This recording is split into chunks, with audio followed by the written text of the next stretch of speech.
നമസ്കാരം.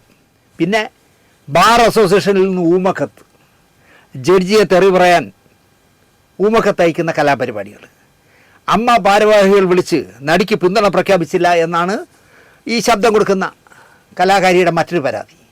അമ്മ മോശം, ഫെബ്കോ മോശം, ജഡ്ജി മോശം, ദിലീപ് മോശം, ആകപ്പാടെ എല്ലാ സദ്ഗുണസമ്പന്നമായ ഒരാളേ ഉള്ളൂ ഈ കക്ഷി. ദിലീപിനെ ഈ കേസിൽ ഹൈക്കോടതിയും സുപ്രീം കോടതിയും നിരപരാധിയാക്കിയാലും അവന് ഞാൻ പിന്തുണ കൊടുക്കില്ല എന്നാണ് പറയുന്നത്. എന്തൊരു പുല്ലിന് ഇതിൻ്റെയൊക്കെ പിന്തുണ. ഇതിനിടയിലാണ് ഫെഫ്കയിലെ രാജി. ഫെഫ്ക ഡബ്ബിംഗ് യൂണിയനിൽ നേതാവായിരുന്നു തുടക്കകാലത്ത്. ഇവർ നേതാവായതിനാൽ ഡബ്ബിംഗ് രംഗത്തെ കുലപതിയായ പ്രൊഫസർ അലിയാർ സാർ അടക്കം അതിൽ അംഗത്വം എടുത്തിട്ടില്ല. ഈ കക്ഷിയുടെ കൂടെ ഇരിക്കാൻ താല്പര്യമില്ല എന്ന് പറഞ്ഞ് എടുത്തില്ല. ഫെഫ്ക എക്സിക്യൂട്ടീവിൽ പങ്കെടുക്കാൻ ഫ്ലൈറ്റ് ടിക്കറ്റ് അടക്കം ചിലവായി എന്ന് പറഞ്ഞിട്ട് 10,000 മറ്റോ ഒക്കെ തുടർച്ചയായിട്ട് എഴുതിയെടുക്കുമായിരുന്നു. അത് ചോദ്യം ചെയ്തപ്പോൾ ആ പോസ്റ്റിൽ നിന്ന് കൈയൊഴിഞ്ഞു. കാരണം 500 രൂപ കൊടുക്കാൻ നിവൃത്തിയില്ലാത്ത, 1000 രൂപ കൊടുത്താൽ അന്തസ്സായിട്ട് എറണാകുളത്ത് പോയിട്ടില്ല, ഇത് ഫ്ലൈറ്റിൽ വന്നു എന്ന് പറഞ്ഞ് എഴുതിയെടുക്കും. അങ്ങനെ അവിടെ നിന്ന് വച്ചൊഴിഞ്ഞു. ഇപ്പോൾ വീണ്ടും അതിൻ്റെ നേതാവാനായിട്ട് അകത്ത് കയറാൻ വഴിയൊരുക്കി വന്നതാണ്. ഇനിയിപ്പോൾ വേണ്ടല്ലോ, കാരണം രാജിവെച്ചു. മലയാള സിനിമയിൽ ഇപ്പോൾ പഴയതുപോലെ അല്ല. ഇപ്പോൾ കിളവിമാരൊക്കെ ഒന്നും അധികം വേഷങ്ങളില്ല, റോളുകളില്ല സിനിമയിൽ. അതുകൊണ്ട് തന്നെ കിളവികളുടെ ശബ്ദമൊന്നും ഇനി വേണ്ടല്ലോ. അതുകൊണ്ട് എല്ലാം ചെറുപ്പക്കാർ പിള്ളേരല്ലേ, ആണായാലും പെണ്ണായാലും, അവരുടെ എത്ര മോശം ശബ്ദമായാലും നല്ല ശബ്ദമായാലും അവർ തന്നെ കൊടുക്കും. അതിനാൽ വർക്ക് കിട്ടാത്തതാകും എന്ന പേടി ഇനി വേണ്ട. കാരണം രാജിവെച്ചുകൊണ്ടാണ് വർക്ക് കിട്ടാത്തതെന്ന് പറയാമല്ലോ. അല്ല, കുറേ കാലമായിട്ട് ഷെഡിലാണ്. യാതൊരു കാരണവശാലും തിരിച്ചെടുക്കരുത് എന്നാണ് എനിക്ക് പറയാനുള്ളത്. ആകപ്പാടെ എനിക്ക് WCCയോട് ബഹുമാനം തോന്നിയത് ഒരൊറ്റ കാര്യമാണ്. അവരംഗത്വം എടുക്കുക, അവർ കൂടെ കൊണ്ടുവിടുകയൊക്കെ ചെയ്യില്ല. അവർക്കറിയാം ഇത് ഇൻ്റർനാഷണൽ നുണച്ചിയാണ്. അവർ അടുപ്പിച്ചില്ല. അതിൽ മാത്രമാണ് എനിക്ക് WCCയോടൊരു ബഹുമാനമുള്ളത്. പിന്നെ എൻ്റെ സർക്കാർ അപ്പം കാണുന്നവരെ അപ്പാന്ന് വിളിക്കുന്നവരെയൊക്കെ ആണല്ലോ അവർ കൊണ്ടു കിടക്കുന്നത്. പ്രത്യേകിച്ച് സജി ചെറിയാൻ. അദ്ദേഹത്തിന് ഇതൊന്നും ഒരു പ്രശ്നമല്ലെന്നേ. ഒരു മീറ്റിങ്ങിനൊക്കെ അക്കാഡമിയിലെ, ചലച്ചിത്ര അക്കാഡമിയിലേക്ക് ഏതെങ്കിലും മീറ്റിങ്ങിനൊക്കെ വന്നാലേ ആ ഡയസിലിരിക്കേണ്ടത് 3-4 പേരായിരിക്കും. അപ്പോൾ സജി ചെറിയാൻ നേരത്തെ വരും. വന്ന് ഇങ്ങനെ ഇരുന്ന് വർത്തമാനങ്ങളൊക്കെ പറഞ്ഞുകൊണ്ടിരിക്കുമ്പോഴായിരിക്കും ഈ രത്നം നടന്നു വരുന്നത്. വന്ന് ഫ്രണ്ടിൽ ഒരു സീറ്റ് നോക്കും, എവിടെയെങ്കിലും ഉണ്ടോ. ഇങ്ങനെ നോക്കിക്കൊണ്ടിരിക്കുമ്പോൾ സജി ചെറിയാൻ വാ, ഇവിടെ ഇരിക്കാം, വാ വാ എന്ന് വിളിച്ച് ഫ്രണ്ടിൽ ഇരുത്തും. ചെന്നിടം തന്നെ സജി ചെറിയാൻ്റെ മുമ്പേ കാലുമേ കാലുമൊക്കെ ഇട്ട് ഈ അക്കാഡമി ഭരിക്കുന്ന, അല്ലെങ്കിൽ കേരളത്തിലെ മൊത്തം സ്ത്രീകളുടെ കാര്യം ഭരിക്കുന്നത് ഞാനാണെന്ന് പറഞ്ഞിരിക്കും. അപ്പോൾ അതുകൊണ്ട് സജി ചെറിയാനോട് നമ്മൾ പറഞ്ഞിട്ട് കാര്യമില്ല. കാരണം അപ്പം കാണുന്നതിന് അപ്പാന്ന് വിളിക്കുന്നവരെ തന്നെ ആയിരിക്കും നല്ലത്. അതുകൊണ്ട് ചുമന്നുകൊണ്ട് നടക്കട്ടെ സജി ചെറിയാൻ എന്ന് ഞാൻ പറയും. ചലച്ചിത്ര അക്കാഡമിയിലും ചലച്ചിത്ര വികസന കോർപ്പറേഷനിലും ചലച്ചിത്ര ക്ഷേമനിധിയിലും സജി ചെറിയാൻ ഇവരെ വയ്ക്കണം. 3ലും കമ്മിറ്റിയിൽ എടുക്കാൻ പറ്റിയ യോഗ്യതയുള്ളവരാണ്. BJP ആണെങ്കിൽ സെൻസർ ബോർഡിലും ഇരുത്തിക്കോ എന്നാണ് എനിക്ക് പറയാനുള്ളത്. കണ്ടാൽ അറിയാത്തവർ കൊണ്ടാൽ അറിയട്ടെ. ഇനി ഞാൻ പറയുന്നത് ഇതുപോലത്തെ കാര്യങ്ങളെല്ലാം അല്പം സീരിയസ് ആയ കാര്യമാണ്. ശ്രദ്ധിച്ച് നിങ്ങൾ കേൾക്കണം. കേരളത്തിലെ ഒരു ചാനലിലും ഒരു പത്രത്തിലും ഇത് വന്നിരിക്കില്ല. 2 പബ്ലിക് പ്രോസിക്യൂട്ടർമാർ ഈ വിചാരണക്കാലത്ത് മാറിയപ്പോഴാണല്ലോ നമ്മുടെ വെയിറ്റേർ സ്വാമി 3ാമത് വന്നത്. 100% സത്യസന്ധമായി ഞാൻ പറയുന്നു. ഞാൻ ഏതൊക്കെ ചാനലിൽ ചർച്ചയ്ക്ക് പോയിട്ടുണ്ടോ അവിടെയൊക്കെ ഈ സ്വാമി വന്നിട്ടുണ്ടെങ്കിൽ ഒരു 10 തവണയെങ്കിലും എന്നോട് അദ്ദേഹം പറഞ്ഞിട്ടുണ്ട്, ദിനേശേ ആ ദിലീപിനെ വിളിച്ച് പറ കേസ് എനിക്ക് തരാൻ. പുല്ലുപോലെ ഞാൻ വാദിച്ച് ഇറക്കിത്തരാം. ഈ കേസിൽ ദിലീപിനെ കണക്ട് ചെയ്യാൻ ഒന്നുമില്ല തെളിവായിട്ട്. ഈ പറഞ്ഞ ദേഹമാണ് ഇപ്പോൾ 3ാമത്തെ ആളായിട്ട്, സർക്കാരിൻ്റെ ആളായിട്ട് അവിടെ നിൽക്കുന്നത്. അങ്ങനെ ചിലപ്പോൾ മാറ്റി പറയും, കള്ളം പറയും, ഞാൻ പറഞ്ഞില്ല, ഞാൻ അങ്ങനെ എനിക്ക് ദിനേശനെ അറിഞ്ഞേ കൂടാന്ന് ചിലപ്പോൾ പറഞ്ഞില്ല. അദ്ദേഹം പറഞ്ഞതാണ്, പുല്ലുപോലെ ഞാൻ ഇറക്കിത്തരാം. കാരണം ഞാൻ കേസ് മൊത്തം വായിച്ചു നോക്കി ഇയാളെ. പക്ഷേ കേസ് കൊടുത്തിരുന്നെങ്കിൽ ചിലപ്പോൾ ദിലീപിനെ തൂക്കിക്കോ തന്നെ, അത് വേറൊരു കാര്യം. ആദ്യത്തെ ആൾ പോയത്, ആദ്യത്തെ പബ്ലിക് പ്രോസിക്യൂട്ടർ പോയത് അദ്ദേഹത്തിൻ്റെ ഈഗോ ഒന്നുകൊണ്ട് മാത്രമാണ്. 2ാമത്തെ ആൾ പോയത് ഒരു കാരണവുമില്ലാതെ ഈ കേസ് അട്ടിമറിക്കാനായിട്ട് മാത്രമാണ് പോയത്. ആദ്യത്തെ ആൾ ജഡ്ജിയെ പറ്റി, ഹണിയും വർഗീസിനെ പറ്റി മോശമായൊരു കമൻറ്റ് പറഞ്ഞു. ജഡ്ജി ഇതറിഞ്ഞു. കോടതിക്ക് പുറത്ത് കേട്ടപ്പോൾ താങ്കൾ പറഞ്ഞ കമൻറ്റുകൾ മോശമായിപ്പോയി എന്ന് ജഡ്ജി നേരിട്ട് ഈ പബ്ലിക് പ്രോസിക്യൂട്ടറോട് പറഞ്ഞു. അപ്പോൾ ഇതെങ്ങനെ അറിഞ്ഞെന്ന് ചോദിച്ചാൽ, ഇയാൾ പറഞ്ഞത്, ഈ തെറി പറഞ്ഞത് ഒരു സ്റ്റാഫിനോടാണ്. ജഡ്ജിയുടെ കൂടെയുള്ള സ്റ്റാഫാകുമ്പോൾ അവരോടല്ലേ കൂറുണ്ടാവും. ആ സ്റ്റാഫ് ചെന്ന് ജഡ്ജിയോട് പറഞ്ഞു. കക്ഷിക്ക് പിന്നെ ജഡ്ജിയെ ഫേസ് ചെയ്യാൻ പറ്റാത്ത അവസ്ഥയായി. ട്രാൻസ്ഫർ അപേക്ഷയിൽ കക്ഷി ഇതിനെ നേരെ തിരിച്ചിട്ടു. ജഡ്ജി എന്നെപ്പറ്റി മോശം കമൻറ്റ് പറഞ്ഞു എന്ന് മാറ്റി. വാദി പ്രതിയായി. മനസ്സിലായില്ലേ? ട്രാൻസ്ഫർ പെറ്റീഷൻ കൊടുത്താൽ ഈ കേസ് മറ്റൊരാളിലേക്ക് മാറ്റും എന്ന് കരുതി അത് പൊളിഞ്ഞു പോയി. ഞാൻ ട്രാൻസ്ഫർ ആവുകയാണ്, എനിക്കിത് ഞാൻ ഇനി ഇവിടുത്തെ പി പി ആയിട്ടിരിക്കില്ല എന്ന് പറഞ്ഞാൽ ജഡ്ജിയെ മാറ്റും എന്ന് വിചാരിച്ച്. പക്ഷെ അത് നടന്നില്ല. തൃശ്ശൂരിൽ ഇദ്ദേഹം സീനിയർ പ്രോസിക്യൂട്ടറും ഇപ്പോൾ ജഡ്ജിയായിരിക്കുന്ന ഇവർ ജൂനിയർ പ്രോസിക്യൂട്ടറും ആയിരുന്നു. അയാളായാൽ ജഡ്ജിയെ വരുതിയിലാക്കാം എന്ന് കരുതിയിരിക്കാം സർക്കാർ.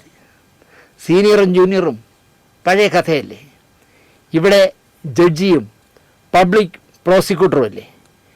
അത് ഈഗോ വർക്കൗട്ടായി. എൻ്റെ അസിസ്റ്റൻ്റ് ആയിരുന്നവൾ ജഡ്ജി ആയിരിക്കുമ്പോൾ എൻ്റെ കീഴിലിരിക്കണം എന്ന് ഇദ്ദേഹം വിചാരിച്ച് കാണാം. അപ്പോൾ അത് ഈഗോ വർക്കൗട്ടായി.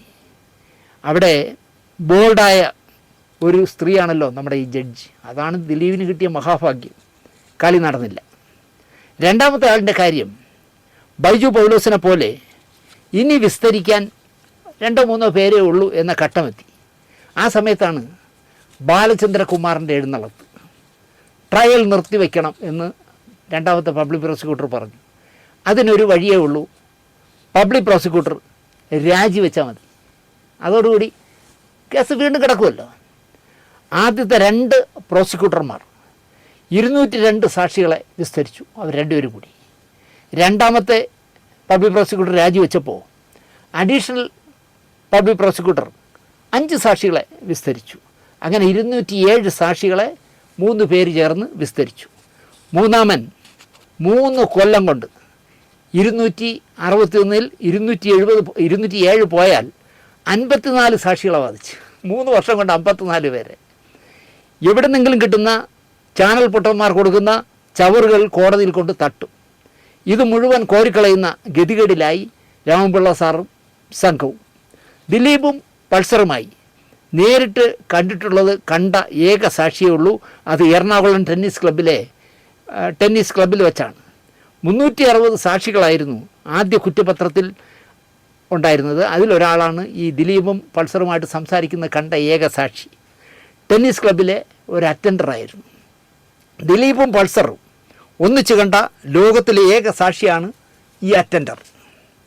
ജോർജേട്ടൻ്റെ പൂരം എന്ന് പറഞ്ഞ സിനിമയുടെ ഷൂട്ടിങ് ടെന്നീസ് ക്ലബ്ബിൽ നടക്കുമ്പോൾ ഉച്ചയ്ക്ക് ബ്രേക്ക് സമയത്ത് ദിലീപും പൾസറും കൂടി കസേരയിലിരുന്ന് സംസാരിക്കുന്നത് ഈ അറ്റൻഡർ കണ്ടു എന്നായിരുന്നു കോടതിയിൽ കൊടുത്തത്.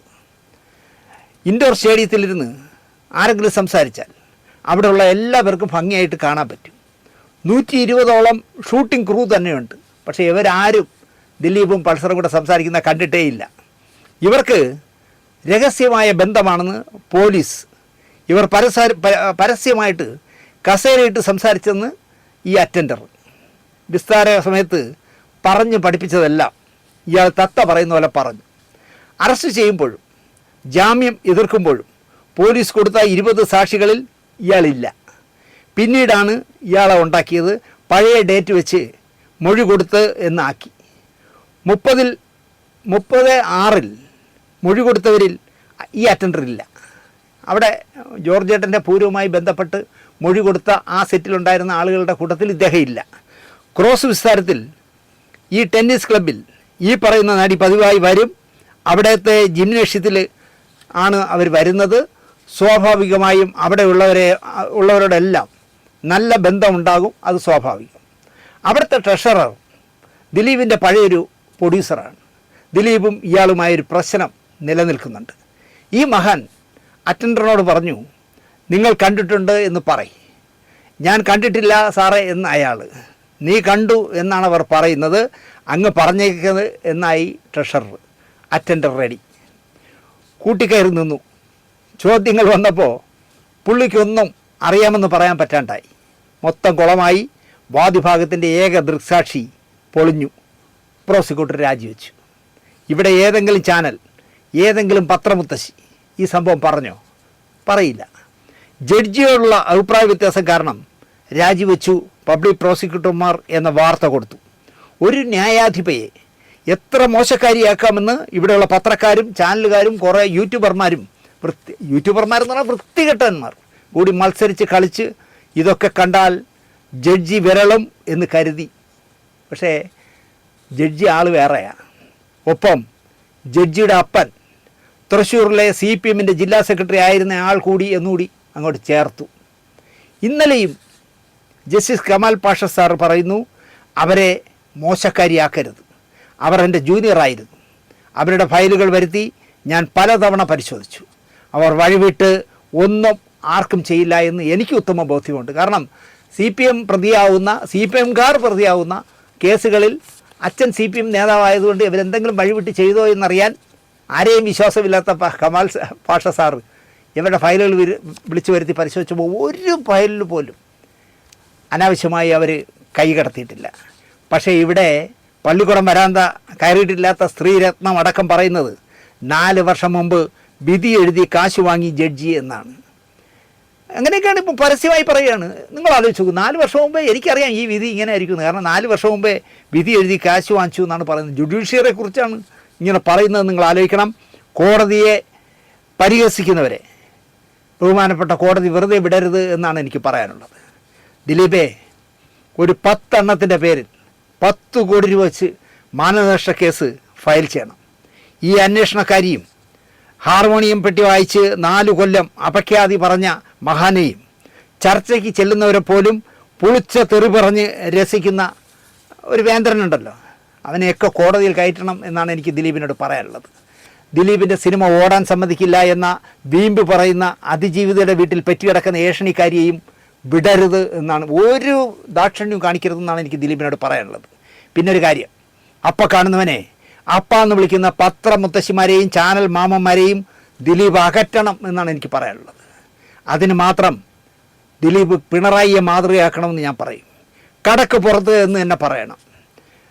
നിങ്ങളുടെ പടം നല്ല രസമുള്ളതാണെങ്കിൽ അത് ജനം കാണും, മോശമാണെങ്കിൽ നിങ്ങളുടെ ഫാൻസ് പ്രസിഡൻറ്റ് പോലും അത് കാണുകയില്ല. ഈ ചാനലുകാർക്ക് ഒരു പുല്ലും ചെയ്യാൻ കഴിയില്ലെന്ന് താങ്കൾ തെളിയിക്കണം. നല്ല കഥയുമായി നല്ല നിർമ്മാതാക്കളുമായി ആര് വന്നാലും അവരെ നടത്തിക്കാതെ ജാതകം നോക്കാതെ ചെയ്യണം. നിങ്ങൾക്കൊരു ഇരിപ്പിടം, അത് നിങ്ങൾക്ക് മാത്രം ഇരിക്കാവുന്ന ഇരിപ്പിടം വീണ്ടും മലയാള സിനിമയിൽ ഉണ്ടാക്കണം. ഒറ്റ എണ്ണത്തിന് നമ്പരുത് എന്നാണ് എനിക്ക് പറയാനുള്ളത്. രണ്ട് സിനിമയുടെ കഥ പറഞ്ഞ് 3.5 വർഷം നടത്തിച്ച വാശിയാണ് ആലപ്പി അഷറഫ് ദിലീപിനെതിരെ തിരിഞ്ഞത്. പാവം, ഇന്നലെ അയാൾ പറയാണ് ദിലീപിനെ നിരപരാധി എന്ന് പ്രഖ്യാപിച്ചു. ഞാൻ ഇന്നലെ വരെ പറഞ്ഞതെല്ലാം തെറ്റാണ്. അയാൾ നിരപരാധിയായി കോടതി പ്രഖ്യാപിച്ചതുകൊണ്ട് എൻ്റെ പിന്തുണ ദിലീപിനെന്ന് പറഞ്ഞു. ഇനിയിപ്പോൾ ഈ ശബ്ദം വിറ്റ് ജീവിക്കുന്ന ജീവിയൊക്കെ ഇനിയിപ്പോൾ തുടങ്ങാൻ പോകുന്നത് ചിലപ്പോൾ ആലപ്പി അഷറഫിനെ തള്ളയ്ക്ക് വിളിക്കാനായിരിക്കും. ഞാൻ പറയുന്നത്, ദിലീപേ, അധികം ശത്രുക്കളെ ഉണ്ടാക്കരുത്. നിങ്ങൾ ഒരുപാട് പേരെ സിനിമയിൽ ശത്രുക്കളെ ഉണ്ടാക്കി. ഈ അടുത്ത കാലത്ത് തന്നെ ഞാൻ തിലകൻ ചേട്ടൻ്റെ പ്രോഗ്രാം ചെയ്യുന്നത് തിലകൻ ചേട്ടൻ പറഞ്ഞിട്ടില്ലേ, തുളസിദാസ് വന്നപ്പോൾ നിങ്ങൾ ഇരിക്കാൻ കസേര കൊടുത്തില്ല. അതിൻ്റെ യാഥാർത്ഥ്യം തിരുവനന്തപുരത്ത് ഷൂട്ടിംഗ് കണ്ടവർക്കെല്ലാം അറിയാം. നിങ്ങളുടെ കാല് മസിൽ പിടിച്ചിട്ട് നിങ്ങൾക്ക് മരുന്നെന്തോ പാമെന്തോ പുരട്ടിയിട്ട് ആ ബാം പുരട്ടിയ കാല് മണ്ണിലൊന്നും പെരളാതിരിക്കാൻ കസേരക്കൊണ്ടിരുത്തി. അപ്പോൾ വന്നപ്പോൾ അയക്ക് ഇരിക്കാൻ കസേര കിട്ടിയില്ല. അതിന് വരെ വലിയ ഇഷ്യൂ ആക്കിയ നാടാണ് തിലകൻ ചേട്ടൻ അടക്കം, സുകുമാർ അഴീക്കോടടക്കം ഒരുപാട് പേര് വാർത്തയാക്കിയ നാടാണ്. അതുകൊണ്ട് തന്നെ ഞാൻ പറയുന്നു, ഇനി ശത്രുക്കളെ കുറയ്ക്കും. ഒരു ജീവിത രീതി മൊത്തത്തിലൊന്ന് മാറ്റിയെടുക്കും ദിലീപേ. നമ്മളുടെ ഒരു കഥ പറയാൻ വന്നാൽ കുഞ്ചാക്കോ ബോബനൊക്കെ പറയും പോലെ കഥ കേട്ടിട്ട് അയ്യോ ഇതെനിക്ക് പറ്റില്ല എന്ന് ഒന്നീ തുറന്ന് പറയുക. ഞാൻ ഒരിക്കൽ ഇത് പറഞ്ഞപ്പോൾ ദിലീപ് എൻ്റെ പറഞ്ഞത്, ബൈ എനിക്കൊന്നും നോ പറയാൻ പറ്റില്ല എന്ന്. അത് അയാളുടെ ഒരു ശീലമായിരിക്കാം. നോ പറയേണ്ടടുത്ത് നോ പറയണം. ഈ ശബ്ദം വിറ്റ് ജീവിക്കുന്ന നിന്നെ അനാവശ്യം പറഞ്ഞാൽ നിൻ്റെ അമ്മയുടെ വേഷം ഡബ് ചെയ്തിട്ട് 1,35,000 രൂപ വാങ്ങിച്ചിട്ട് ആ പടം കാണരുതേ എന്ന് പറഞ്ഞവരെയൊന്നും ജീവിതത്തിൽ ദിലീപ് മാത്രമല്ല, കാവ്യ മാത്രമല്ല, 2 കുട്ടികളും മുഖത്ത് നോക്കരുത്. അത്രയ്ക്കാണ് നിങ്ങളെ ദ്രോഹിച്ചത്. അതൊക്കെ ഓർക്കാൻ ദിലീപിന് ഇതൊരു നല്ല അവസരമാവട്ടെ. അടുത്ത പടം തുടങ്ങുന്നതിന് മുമ്പ് 88 ദിവസം ജയിലിൽ കിടന്ന അനുഭവങ്ങളും കോടതിയിൽ നിന്ന് ഇവരെല്ലാം പറഞ്ഞ നുണകളും ഒക്കെ നിങ്ങളൊന്ന് റീകളക്ട് ചെയ്തെടുത്ത് ഒന്ന് ആലോചിക്കണം. എന്നിട്ട് ഒരു പുതിയ മനുഷ്യനായി പഴയ പ്രതാപത്തോടെ ദിലീപ് വീണ്ടും മലയാള സിനിമയിൽ ശക്തനാകട്ടെ എന്ന് പ്രാർത്ഥിച്ചുകൊണ്ട് നിർത്തുന്നു. നന്ദി, നമസ്കാരം.